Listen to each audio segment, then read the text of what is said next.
नमस्कार, मी DS लोखंडे पाटील. चालू वार्तामध्ये आपलं सर्वांचं मनापासून स्वागत आहे. भारताचा भ्रष्टाचारामध्ये आणि स्वच्छतेच्या बाबतीमध्ये जगामध्ये कितवा क्रम लागतो, हा प्रश्न तुमच्या मनामध्ये असेल, हा माझ्याही मनामध्ये आहे.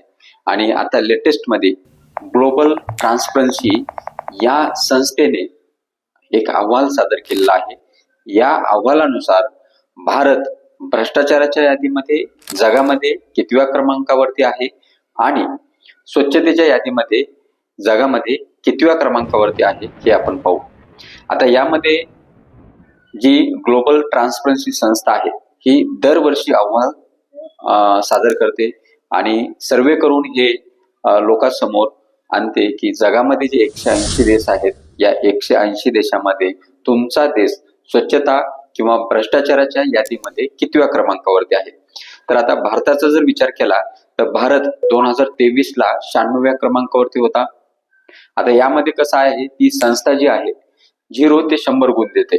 म्हणजे जेवढे जास्त गुण तेवढे जास्त, म्हणजे जर समजा तुम्हाला 100 पैकी शून्याच्या बाजूनी जर गुण जास्त असतील, 100 पेक्षा कमी जर गुण असतील, तर तुमचा तेवढा त्या देशामध्ये जास्त, त्या देशाचा भ्रष्टाचार आणि अस्वच्छता जास्त. जेवढे गुण जास्त तेवढं तुमची क्रमवारी जास्त. तर यामध्ये आपण सर्वप्रथम पाहू भारत कितव्या क्रमांकाला आहे. याच्या अगोदर आपण हे पाहू की जगामध्ये भ्रष्टाचाराच्या यादीमध्ये टॉपला 5 देश कोणते आहेत. आता भ्रष्टाचाराच्या यादीमध्ये 5 देश टॉप कोणते आहेत. दक्षिण सुदान आहे, सेमिलिया आहे, व्हेनेझुला आहे, येमेन आहे, लिबिया आहे. आणि स्वच्छतेच्या बाबतीमध्ये 5 टॉप देश कोणते, तर डेन्मार्क आहे, फिनलँड आहे, सिंगापूर आहे, न्यूझीलंड आहे आणि नॉर्वे आहे. आता हे आपण 5 टॉप देश बघितले, भ्रष्टाचाराच्या यादीमधले 5 टॉप आणि स्वच्छतेच्या बाबतीमध्ये 5 टॉप्स.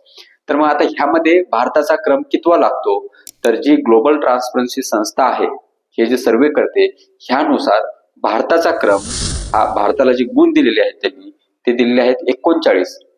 मग त्यामुळे 180 देशामध्ये भारताचा आत्ता 25च्या अहवालानुसार 2025 मध्ये 91वा क्रम लागतो.